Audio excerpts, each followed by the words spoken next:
I've been in this space, arms over eyes, help me retrace. How did I become the doormat here? Memories spinning around my head seem pretty cavalier. Little by little you take control. It's a little uncivil how you're being so emotional. And I don't even notice that I'm playing your game. Till you leave me a warning thinking I'm the one to blame.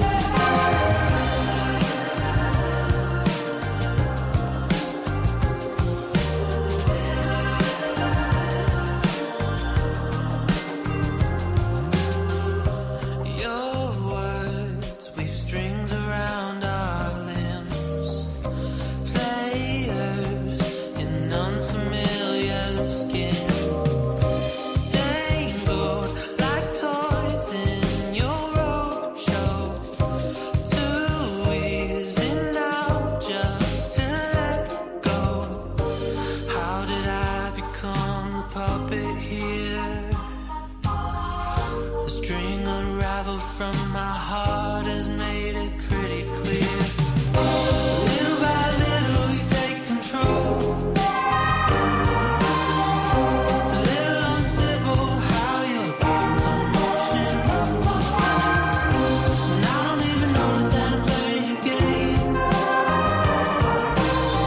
Till you leave me warning thinking I'm the one to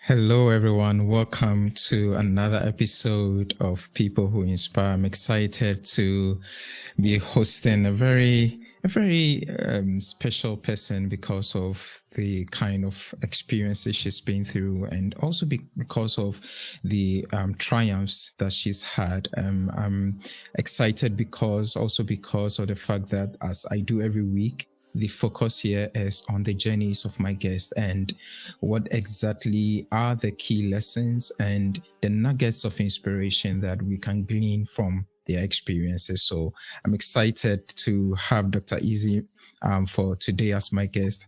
Hello, Dr. Izzy, how are you?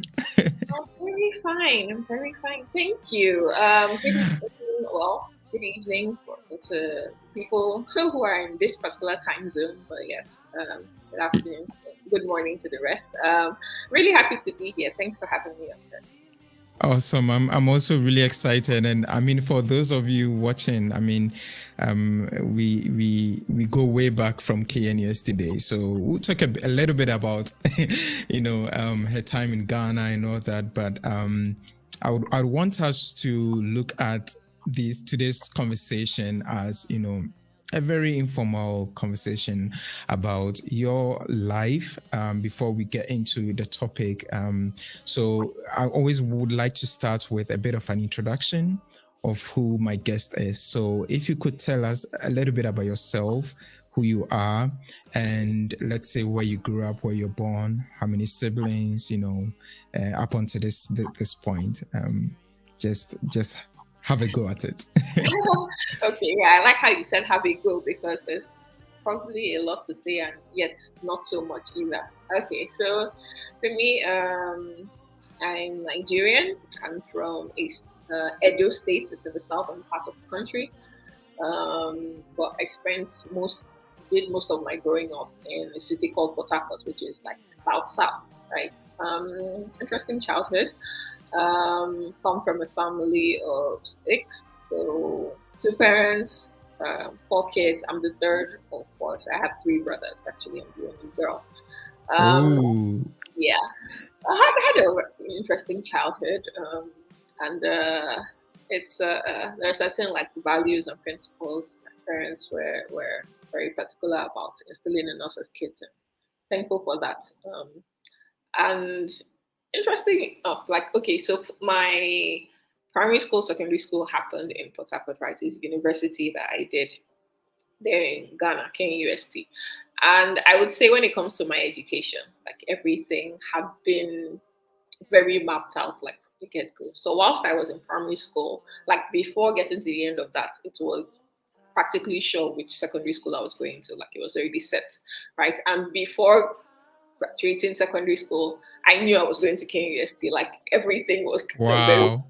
so yeah. So there were no surprises. It wasn't like I knew it was from the get go. But I would say when it comes to like career path and all, that is where things now started to really change. So yes, medical school, so professional medical doctor, and somewhere along the line, I decided to take on business. I was doing a business on the side, still in the healthcare space, right? And then obviously we'll get to that part. But by the time like I fell ill, it just kind of put things in perspective for me, and I decided to do business and more, concentrate on that. And then I just kind of had like other hobbies and interests. So anybody that knows me knows that yes, I'm very into financial literacy. So that is a key thing for me. I would say I'm a financial literacy enthusiast. But yeah, just watch this space. That will probably be evolving much sooner than we think. So yeah, just love to talk about that because that's something that we were not really taught growing up. So a lot of the things Very true. some mistakes could have been avoided, right? So there's that. I mean, other interests and hobbies. I love to read. I mean, I'm really about broadening my mind, personal development, and all of that. Um, I love to do Latin dancing, so salsa. That's it. Whenever Oh, wow. very, um, yeah, just things. And definitely being like my associations are like important to me. Being having those connections that can really put in your mind, add value, even as you give value. But I'm very clear about that. And this probably shouldn't be coming kind of last, but I'm a firm believer in God, so I'm a Christian, and it's my relationship with God is something that's definitely like grown and had like different layers and components to it over time. I'm very blessed. I'm very grateful. The relationship and everything really that has like come of that and everything I've been able to grow through. And yeah, grateful. I'm happy. I'm having a very happy outlook on life. I'm looking forward to like everything that is to come. So yeah, I guess that captures me. Yeah. That's an amazing introduction. I was thinking about the fact that you said almost everything, I mean, in your life had been planned and mapped out. Are your parents in academia or just out of curiosity? Okay, so I mean they've had their stint. So for instance, I mean my mom was a teacher at some point. This in her Okay. younger days. She kind of started doing business after that. So yeah, she was a teacher for a bit. My dad has a doctorate and he did lecture for a while. I was very O- little then. But yeah, they were really about Okay. Okay. That study, get the explains. grades and all of that. So yeah. That explains a lot. That explains a lot because I observed that for most of the people I get to talk with, they those who confirm that like their lives had been planned, about 60% of them had parents who were in academia or were teachers, you know. So that's why I asked that question. Yeah, I mean, funny enough, I had never like thought about it. Like, I'd never made that association before. It's just like I was saying it kind of like makes sense. Yeah. Yeah, that's very interesting. And what about your brothers? Are they in Nigeria? I can assume that they were very protective of you. I mean, well, not so they were not overly protective. Let's say Okay. when it comes to overprotection, let's just say that our parents kind of covered that whole field for us. So for us, we were kind of like each other's yeah, at least we tried to like buffer that whole thing. They were not more protective than usual, really. Okay, okay. Yeah, it was fun. I get got to do quite a number of things that boys tend to do through video games. Interesting. Yeah. They're good. They're I mean, they for their studies they did engineering courses. Yeah, but as careers tend to evolve, they too are like touching out into things, tech and business and all of that. So it's a good mix. Okay. That's an amazing mix. And okay, so let's look at this. Prior to getting into KNUST, did you had you been to Ghana before? Have you visited Ghana, prior to university? I had not. I had not. I think the most I had known about Ghana is just like what I see on TV. That was actually my first experience, and let's just say it was interesting. Wow. Actually. How did you okay, so let's look at this. The day you're leaving Ghana, like how you're leaving Nigeria for Ghana, how is the feeling like? Like what was going through your mind? Okay, I'm leaving my country, going to this country I've never visited, never been to for the first time, and I'm going to spend like 6-7 years of my school life. Like what was going through your mind? Okay, so funny enough, like I did not, of all the things I was thinking, there was nothing that made me feel like scared or stuff. I've largely, kind of had a very like independent mindset and all, and being university, so I went to boarding school, so kind of being away from home, it's not like anything else, Okay. right? And it's not like Ghana is somewhere so completely different from Nigeria. So it wasn't going to be like such a radical change to me. I was actually excited, looking forward to it. It was kind of like, okay, university, like different country. I didn't have any kind of like dread or anything. I embraced it really. It was kind of like, okay, now really being on my own, living this university life that people talk about and all of that. So yeah, it was really nothing that made me like concerned per se. Okay. I mean that makes sense. I mean, worst case scenario, you can just get onto a plane and like 1.5 hours or something. Yeah, you're home. Oh yeah, 5 minutes. Actually, Yeah, so, yeah. yeah. You can easily get there. And I like to ask this question a lot because I know the kind of mindset it takes to go through medical school, right? It's torturous. I have known most of my very close friends went to medical school. So my question is this, like, I know you said that your medical school was kind of planned and everything, but what was the motivation for medicine? Was it because maybe mom and dad said you have to do medicine, or you had some sort of inspiration from a medical doctor you had met, or from a movie or something? Like what people are avoiding medical school, but you said, yeah, I'm going to medical school. So you know how people say, "Oh, I studied medicine to help people," right? Like, oh, help lives. Yeah. I'm not one of these people. So what I mean by that is, was there ever a time where I like really sat down? And this is actually kind of shocking to me now that I think about it. But then, was there ever a time where I like, oh, I had this like seated feeling of, okay, I'm doing medicine because of this. So I feel that it was a an idea that was planted in my head early. There's this idea about this normal thing. Oh, smart people do medicine. The ones that have Yeah. do medicine. So like right from primary school, that's kind of like the thinking, and I just never questioned it or veered away from it. Let's put it that way. I know, like maybe when I was like 6, 7, thereabouts. I remember, okay, sometimes when I have to go to the clinics, being ill and everything, um, and the pharmacy like corner was this pharmacist that dispensed the drugs that was all like in a very clean white coat and like all Yeah.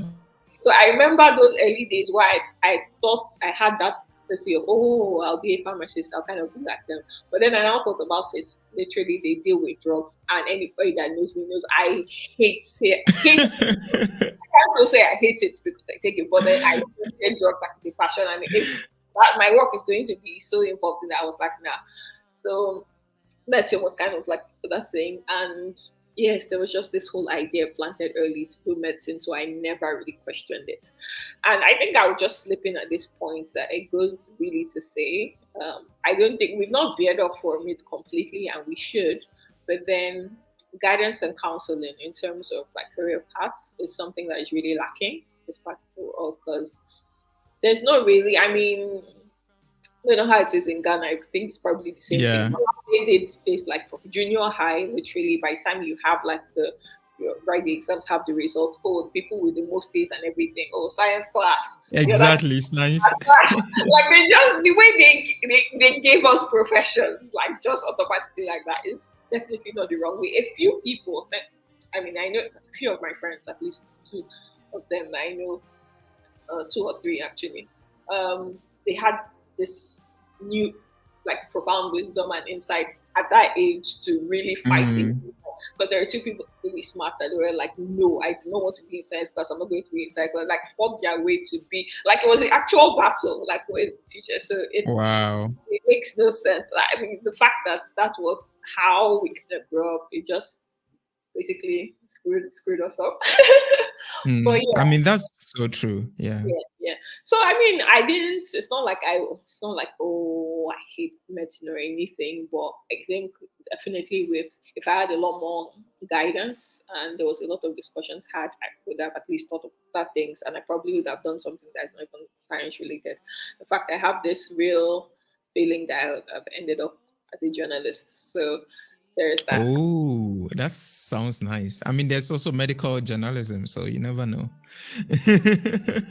So yeah, yeah. It was in the course of medical school, like my fourth year. I remember my fourth year that I looked at things. I was like, I just knew at some point I was going to do something outside of medicine, not like leave medicine entirely, but I just knew that yeah, this can be all there is for me. Like I just had that in my mind. I didn't know what I was going to do, but I had that in my mind.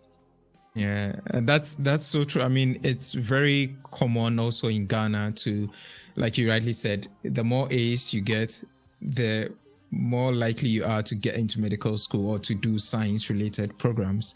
And so even if you don't have any passion for it or like it's irrelevant, you had an A, get into science.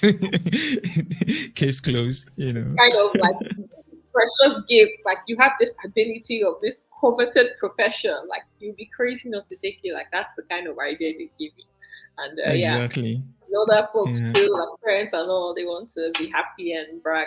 "Hey, I have a doctor in the family. Yeah.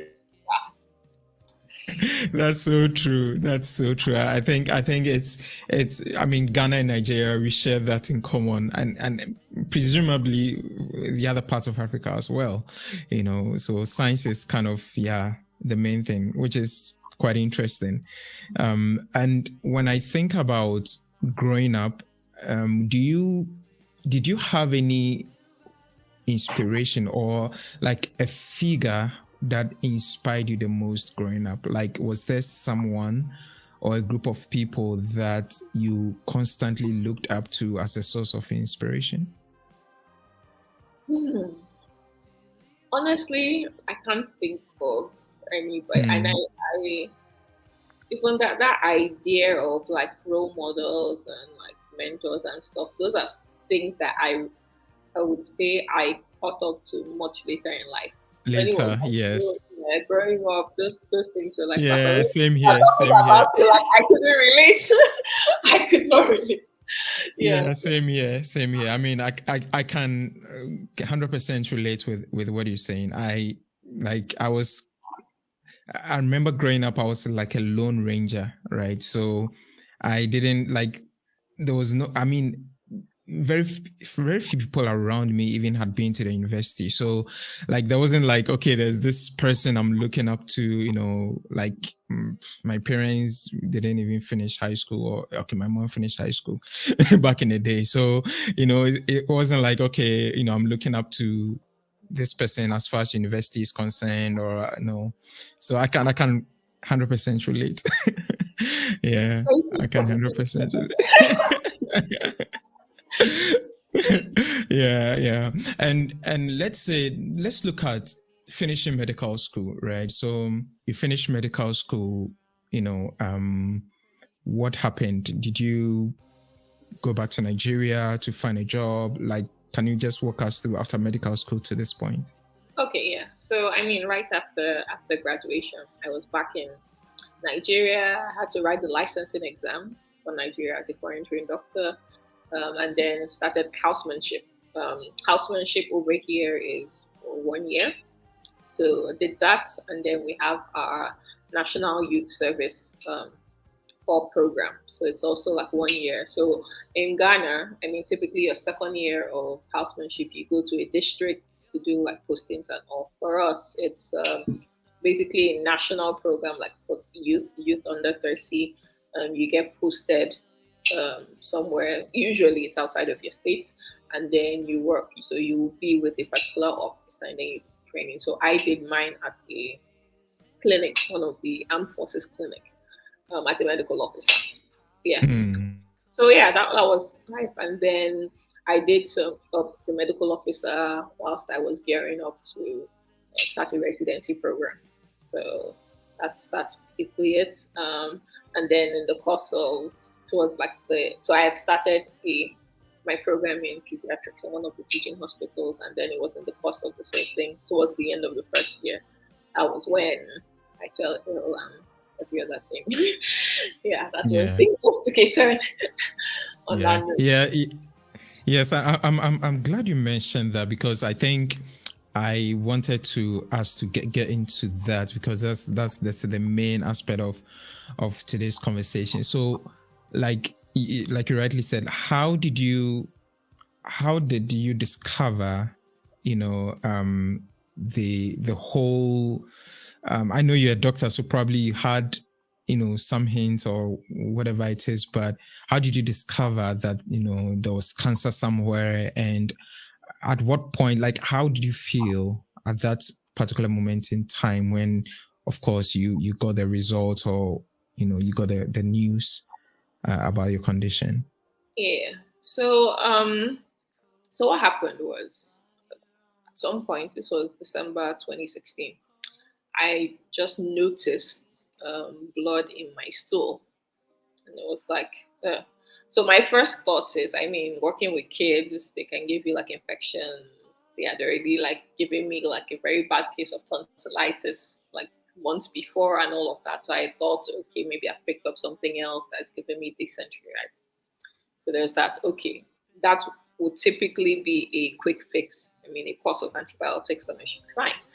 But then, I mean, after a week of taking all of that, like I was still noticing, not like serious, severe bleeding, but it was still there. It was weird.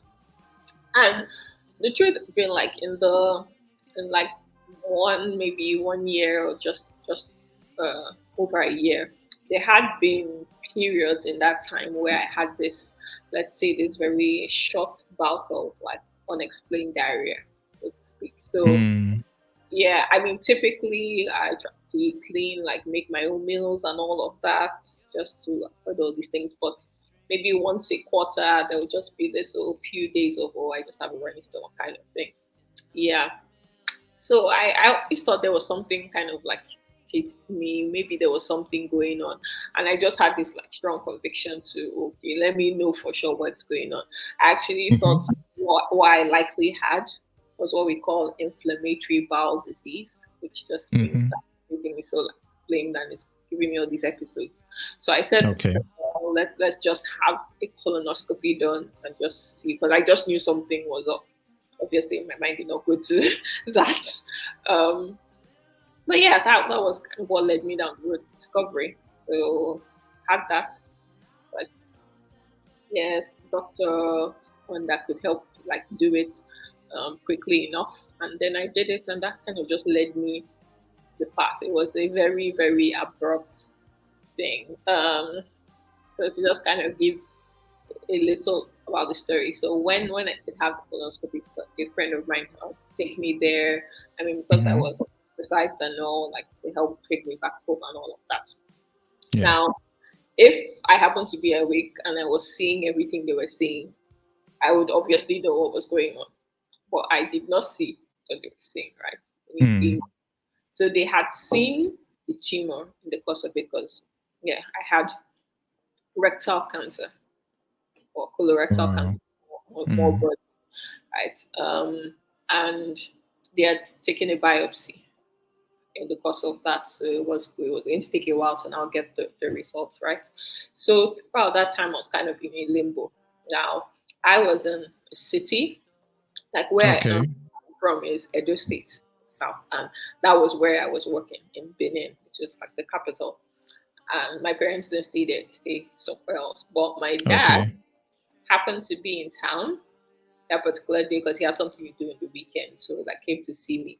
And then there was a whole discussion between him, my friend who kind of knew what was going on because Okay. that I didn't know. But it just convinced my dad basically to take me back home and like just to I mean recover there and all. So I guess I mean just to kind of have that time for me to like rest or whilst they're Yeah. before they get out the results and all of that. So I just knew that I was free because the whole process was painful, made me really weak, really tired. And then from then on, like it was just kind of like symptom after symptom. It was just things became really crazy after that. So yeah, having to deal with that, going for like CT scans and stuff, and then having the biopsy results finally. And this was like 30th December. Very interesting way to end the year.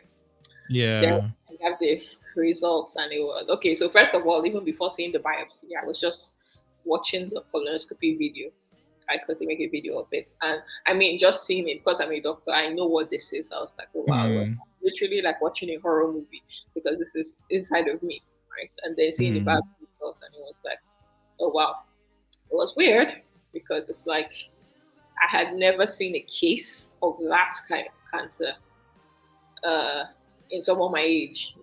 That it was not making sense. Like, what risk factors did I have to be having rectal cancer? Mm. I'm not like a drinker or a smoker. I'm not above a certain age. Like things were just piling up. So It yeah, didn't make sense. Yeah. it did not make sense. It was a huge shock. It was like a huge shock, and from then on, it was kind of really about how I could get the best care and all. I mean, it kind of took me different places from the US. So luckily, I had a valid visa at the time, and yeah, went there. And I have my brothers there, so it just kind of like helped push things. But then it was just like a down road from there, like how my symptoms began piling up and just the Mm. discovery.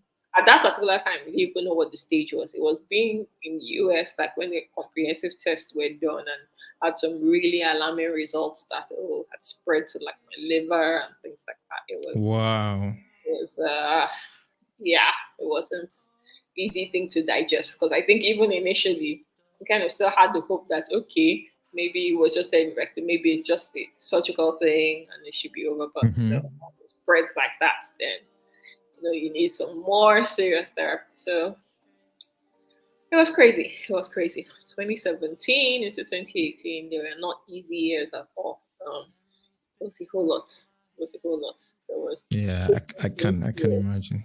yeah, the physical Mm. toll, the mental toll, emotional, everything. Mm. And during those times, I know that a lot of things go through your mind. And what kept you going? Like what became that source of inspiration and strength for you during those dark moments? It was different things. Um, I would say it was as much as yes, holding on to God and just trying to keep it alive. I can't say there's every single moment that I felt so hopeful, because there are some moments that were really bad, like really, really bad. The level of pain that I had, to a point where morphine was not even doing it. Like being on morphine Wow. was not a thing.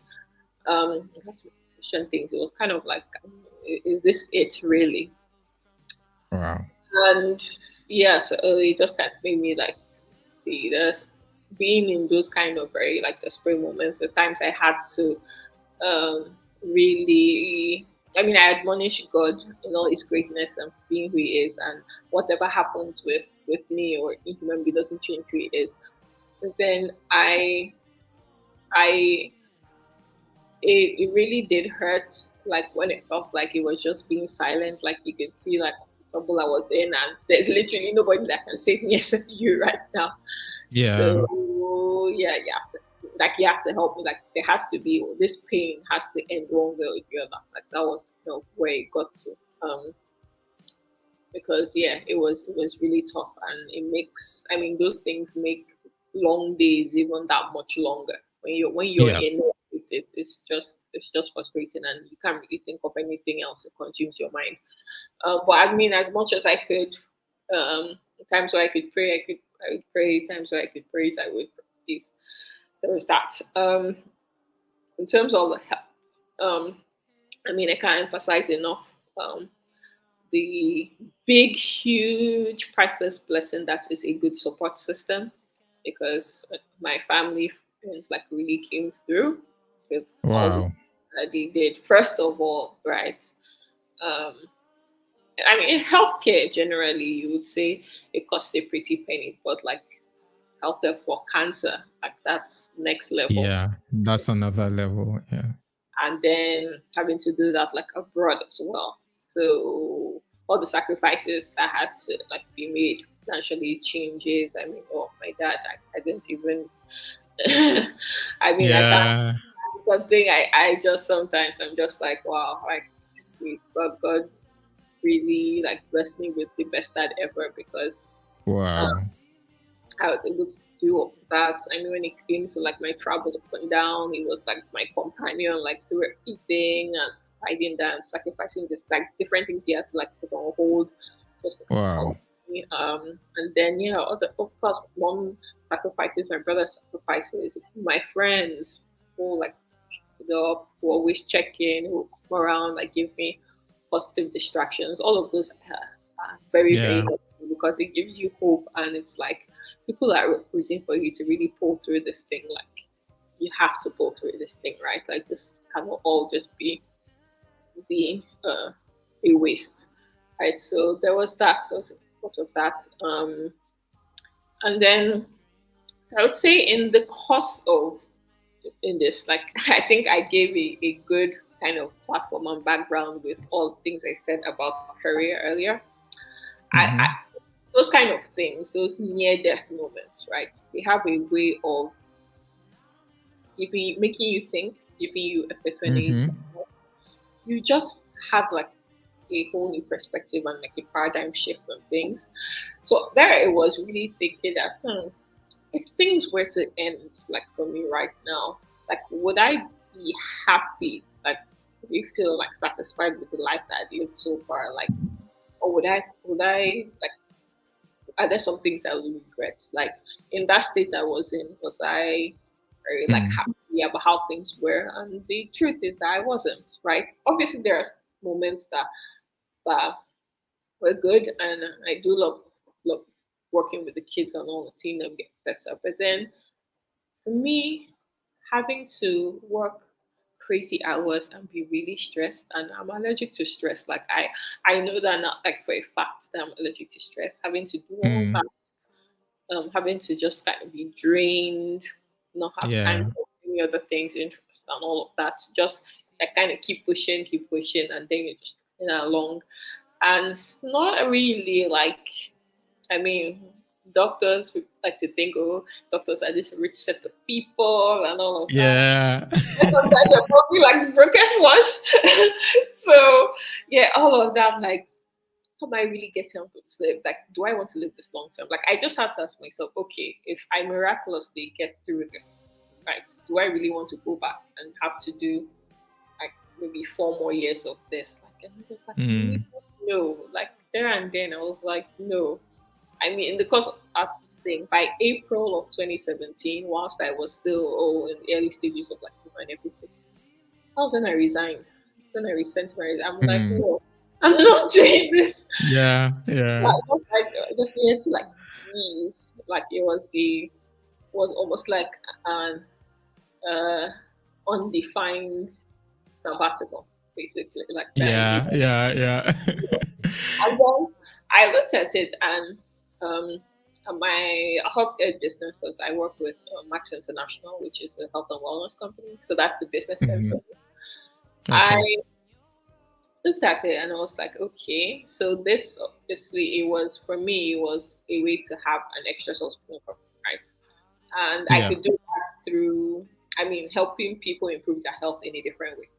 For it. exactly, So that exactly. was yeah, so that was like the reason. But then I looked at it like, yeah, I mean the people, I love the people, how progressive and growth inclined to growth they are.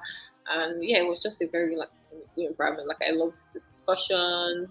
I loved the kind of way it was like broadening my mind perspective. I liked the fact that obviously there were the non-health, non-medical aspects to it. I love the fact that there were like travel opportunities attached to it, and just Exactly.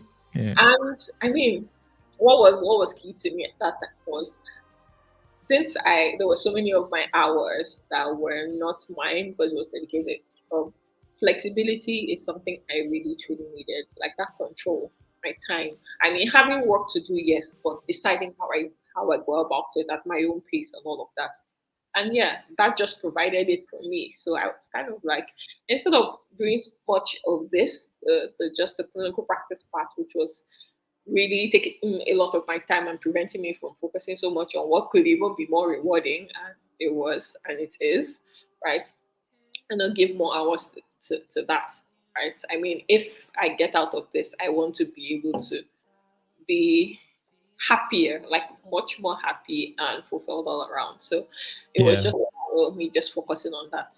And I mean, personally, it worked out great.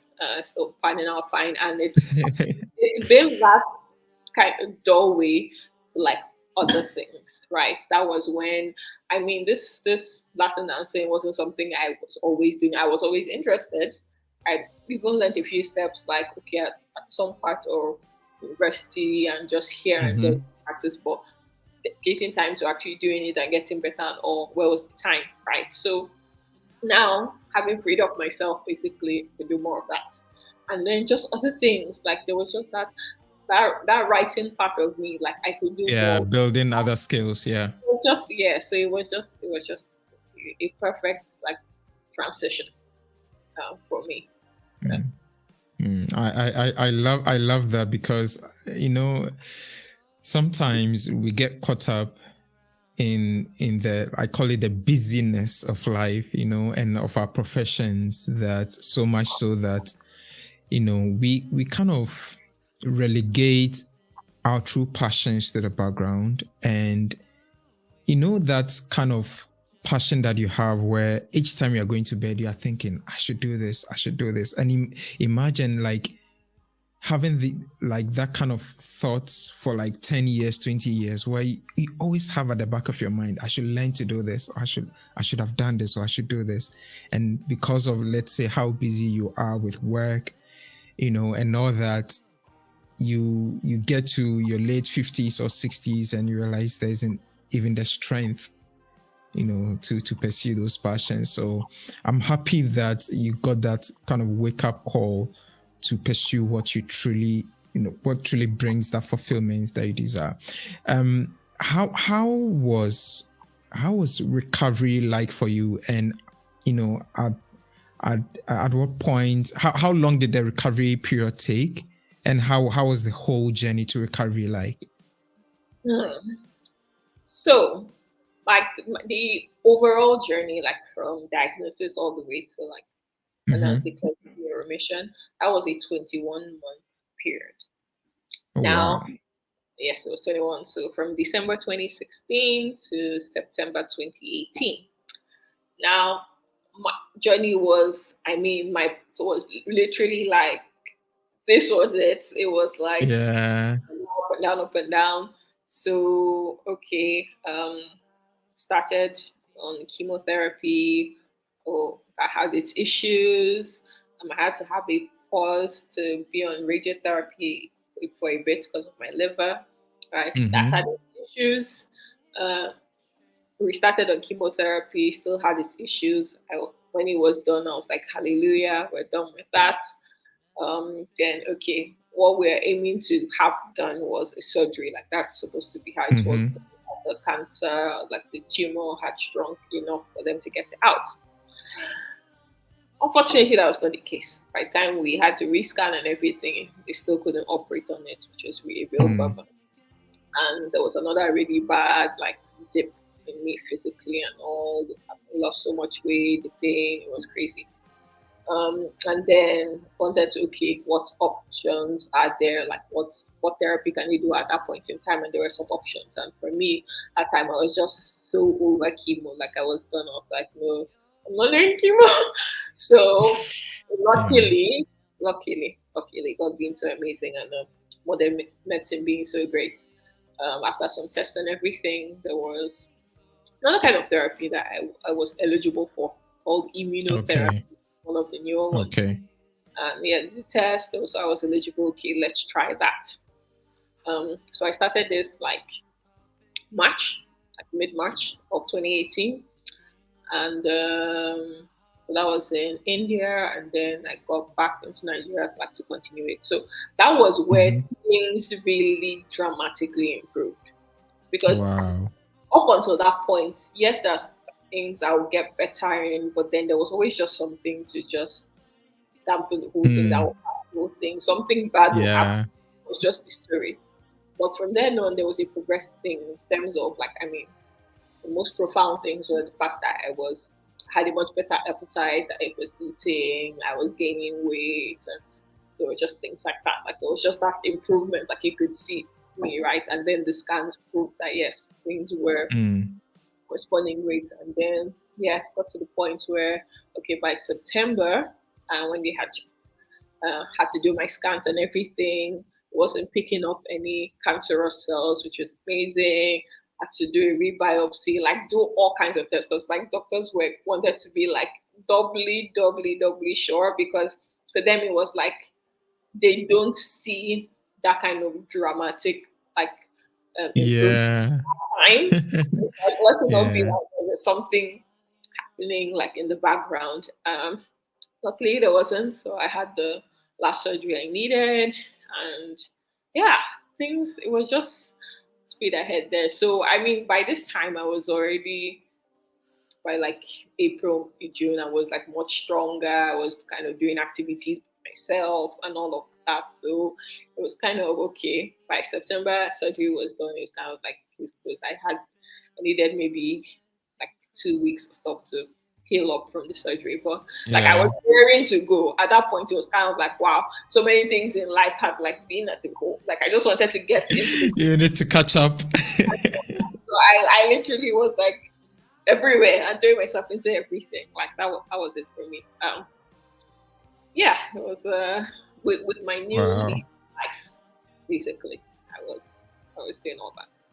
Yeah, I'm really thankful to God, and of course, I think I read from an article some years ago about how the healthcare system, let's say, they said that the role that like friends and family play in the healthcare system, like it's mostly overlooked. You know, I mean, when we think about healthcare system, we're only thinking about the hospital and the medical, people, but I think the article was alluding to the fact that, the kind of hope the kind of energy and even the distraction, like you said, the positive distraction that friends and family provide during those times are crucial for that mental, fortitude of the patient. So I'm very thankful for the kind of people you have in your circle who, They are the unsung heroes. Really, truly, they Yeah. are the heroes. At some point in my journey, I'll just think like, gosh, so those people that don't have anybody, how are they doing this? Because there are Yeah. definitely those people that do not have even like how are they going through it? Like it's no joke. It's Yep. hard enough when you even have them than not having them. So I mean, people should not do like that's why when I see things like when people have been they say have some hurt from the past, maybe they got betrayed all this time, they'll just be like, no, I prefer to be by myself, be alone and stuff. Be that as it may be as bad as your things have happened in your past. Like life is not meant to be done alone. Like when it comes to like the hard stuff, you would need people there. Like you need people there. That's so true.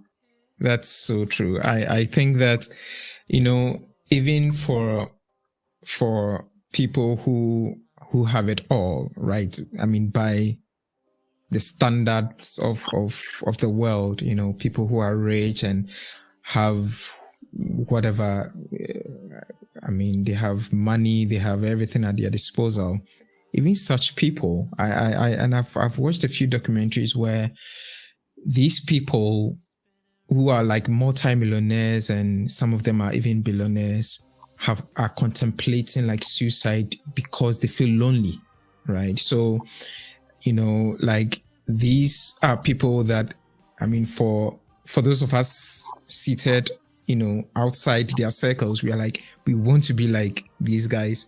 And they are saying, I still remember I was watching a documentary on Netflix, and this multi-millionaire he's a famous, super rich guy. He was talking about the fact that he's gotten to a point where he wishes he could just walk to like a McDonald's and just grab, a burger and just take a stroll eating the burger on the street, or he wishes that he has like friends and family, like people who genuinely care for his well-being and are not just there to kind of kowtow to his wishes because he's rich and are not asking for money and favors.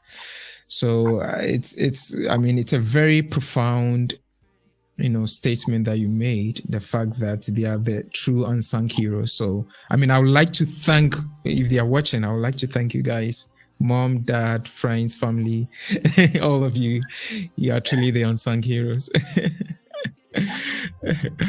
Yeah. And at what point do you say, okay, I'm going to write a book? So when I think about the struggles that we all go through, we all we've had our own share of struggles.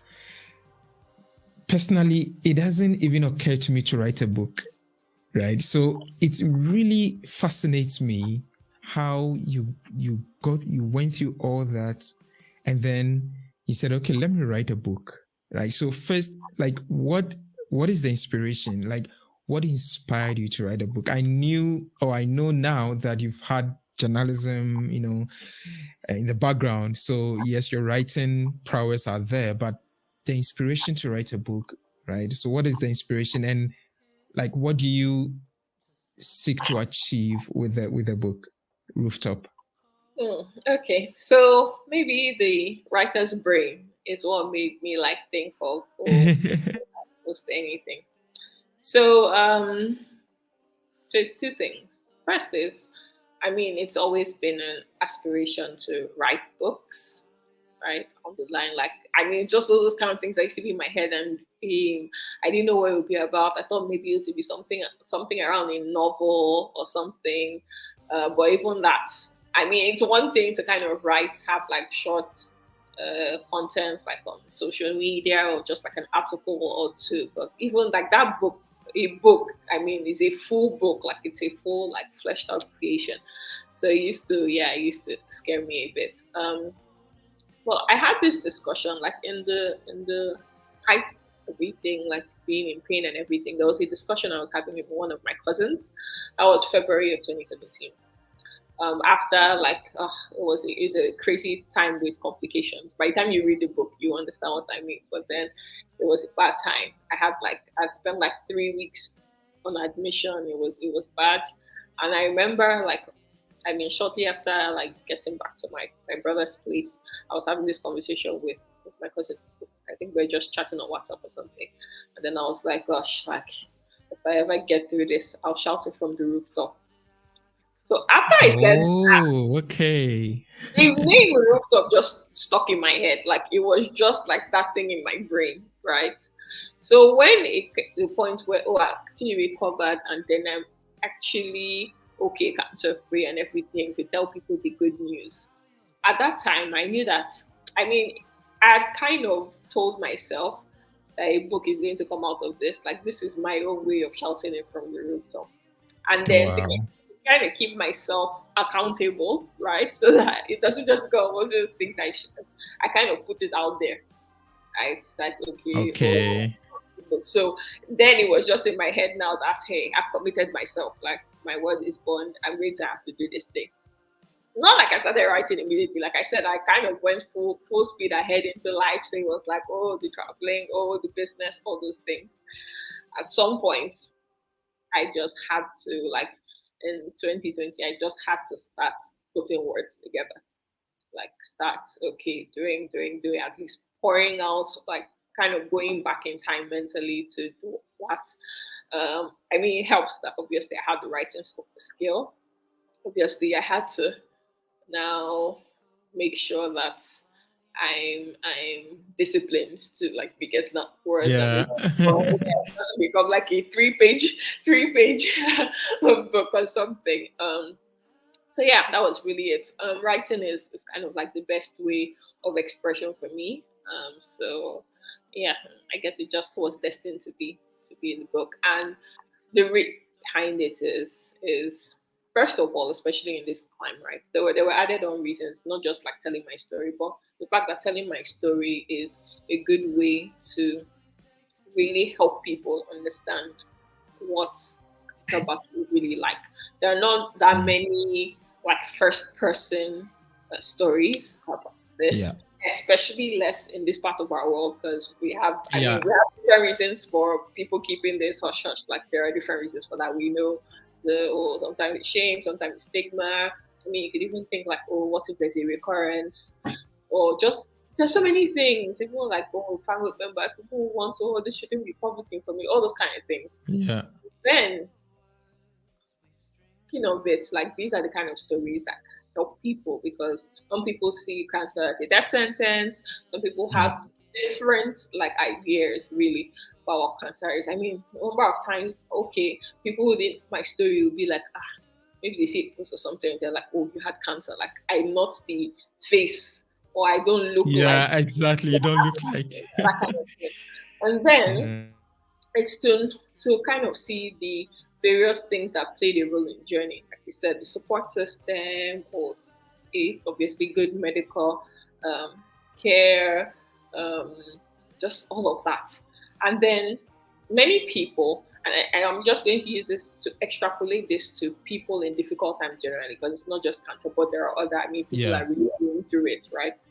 Um, Many people do not know like the best ways to help someone when they're going through a really difficult time like this, right? Some people, because they don't know how to help, they feel okay, just kind of giving the person their space will be the best way. Yeah. Some people think repetitively, like checking up and being in their face is the best way, which can be annoying. You see that Yeah. in the book. Me and my dad, we had a whole lot of on that note. Um, and then so people just do not know how to help. It's like, oh, how do I help this person? And this applies to all of us. It can be very tricky helping someone in tough jam. Or somebody loses a loved one and is in grief. Like, what do you tell the person? beyond the okay, my sincerest condolences. Like normal stuff. Like Yeah. people are usually at a loss as to how do I actually tangibly help? Like what can you do? Right. So that's what I mean. I'm giving my story and kind of picking on certain points shows what at least what was helpful to me in that time and what people could actually do. Like I've said, the positive distractions, which is always like be helpful, but just different ways uh, you could actually be of help. So it gives different insights, and ultimately, it's about this is the even though yes, there are very like low and even dark moments in the book, it's ultimately a story of triumph, right?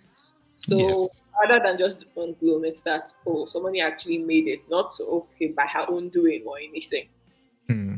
Someone did make it through. This is fully to inspire someone, give you hope, even like in a seemingly hopeless situation, and just yeah, be an uplifting book and kind of give people too like a wake up call as to how life really is and Yeah. really how, like living life to the fullest is really really important. So yeah, that's what I hope to achieve with the book.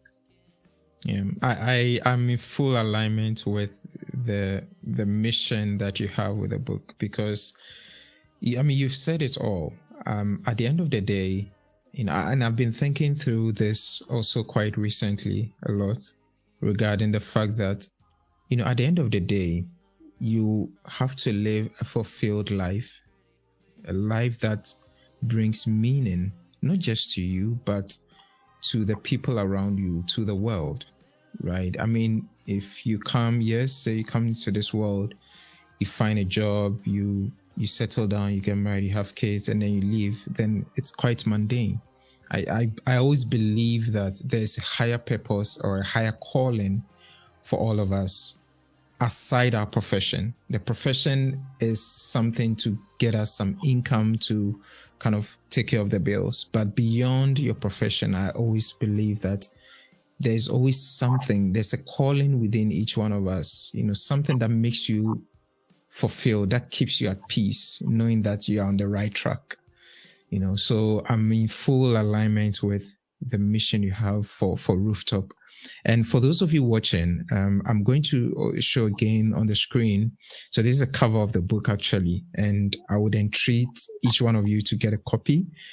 And it's very simple. If you want to get a copy, you can either find it on Amazon. So you can use the bit.ly link on the screen right now. So just go to bit.ly, that's bit.ly /rooftop Amazon, and then it will take you to the link, or you can just screenshot the link on the screen and then you can get it. You can also just go to Amazon, search, and then you find it there. Additionally, you could check out from seller.co. So go to seller.co /rooftop, and then you can find a copy of the book. I personally believe that when I have a personal understanding of books, and it's quite, I'm not sure if maybe you may also have the same. Whenever I'm reading, right, when I get a book and I'm reading, I'm figuratively and literally kind of, I get into like a world of my own, and sometimes the people around me get a bit should I say angry, because when I'm reading and you're talking to me, chances are like I'm not hearing you, and it's not deliberate. It's like I get into the words, and I try to really get into the world and the mind of the writer. So if you buy this book, you would walk through both the struggles as well as the triumph. And as Dr. Izzy said, that the core mission of the book is for you to understand the triumph, right? How ultimately everything came together for her, and the lessons that are poignant for you to also glean and to apply to your situation. You can also get a copy, for a friend or a loved one. Dr. Izzy said sometimes you don't know how to help someone going through something. You could buy the person this book if you know a friend or a loved one or an acquaintance who is probably going through a situation similar, and you don't know the words to use, you don't have, the words to use, just get the person the book, because this is a first person account, of her experience. And so it's relatable, and the context, fits very well with anyone going through any of such struggle. So please try and get a copy of the book. So Thank you. I'm just sorry. Yes, please. Add something. Please.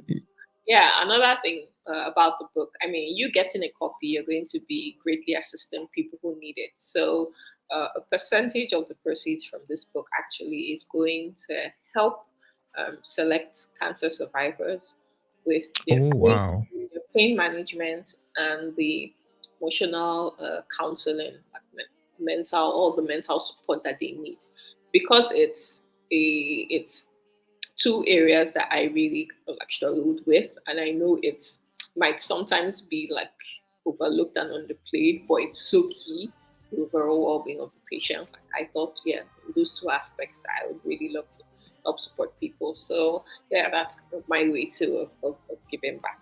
So your purchase would very, very help these people, and you have my utmost thanks and their gratitude as well. So please do purchase the book, do talk about it, share it with people. Like, it needs to kind of go far and wide, and wherever you are, you can access copies.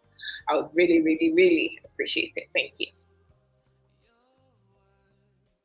I'm even more excited, and really, I mean, thank you, and God bless you for that vision to also support other people going through, the whole process of fighting cancer. I think it's an amazing thing. So yes, for those of you watching, definitely please get a copy of the book.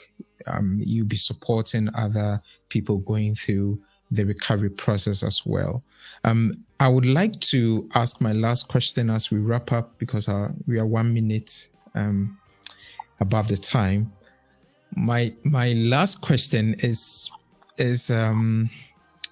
so I've been thinking, for today's session, I was thinking about, like, for you personally, right? Looking at the context of Africa. I mean, you rightly said, at some point you had to travel and all that to get the support.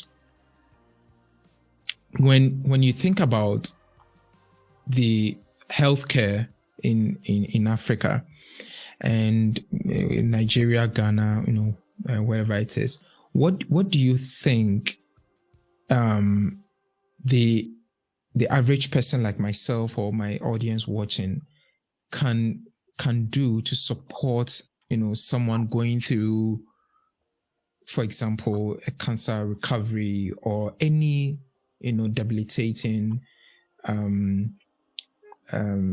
disease or sickness, right? I mean, like, for example, if you go to Ghana, some of the medical facilities don't have all the equipment and all that. So that, I cannot change that. But what can I do for a loved one or a person going through either chemo or, dialysis or whatever it is? What can I do?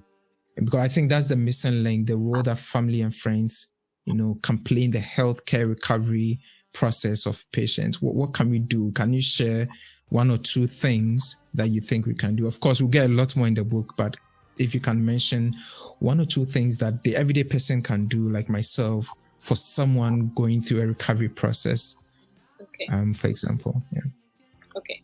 All right. So it's a good question. So I would say, let me share two things. The first will require an input of your time and some effort, right? In terms of certain gestures you could do to help out the person. Could it be you visit them, you get them some meals, help them maybe to arrange their house or clean their house or something, depending on the situation, play games with them, like positive distractions, just anything that they are up for, right? That you could just do, at least where it kind of take the whole situation and mind off the actual problem because you're trying to shift focus. So those are things that you can do. You can just be thoughtful about it. And then the other thing you can do is resource wise. Not everybody will be able to do something or maybe something so substantial, but then it's always helpful. Like obviously, like money solves a lot of problems, right? So So much, yeah. I mean, it could help out in that way too, so that at least they could maybe help you with their medical bills or just like the overall well-being. It's definitely a good thing to do. So those are ways that you could do. I mean, obviously, you can praying for them and praying with them is always a good thing.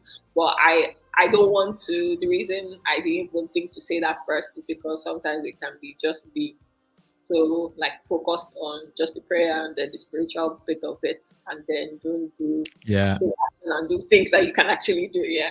So yeah, those should be yeah. helpful. Thank you very much. And we got one comment coming through right now, so I thought I would just put it on the screen. So good Oh, girl. You're really an inspiration. I So yeah. Uh, yeah, so I thought I would just share that comment on the screen, yeah, for us. So I think would wrap up now. We are 5 minutes late, and I apologize for that. I want to thank you so much for making time and having this conversation with us. It means a lot because, like you rightly said, there is a degree of social and mental stigma, even for people who have recovered, from not just cancer, but even, any form of ailment in our cultural context. So for you to not only come on People Who Inspire, but also write a book to inspire and to encourage other people, it's very commendable and it's super laudable. So I would like to thank you, Dr. Izzy, for making time and sharing your life story with us. And I'm very sure that, our paths would definitely cross again on some other platforms. I'm 100% sure. And we'll get to talk more. Oh, it's been a pleasure. Thank you so much for having me, really, for having me. I'm glad to have shared. And this has been fun. I mean, no wonder we went like 6 minutes beyond the mark. It was very nice. Exactly. I lost track of time.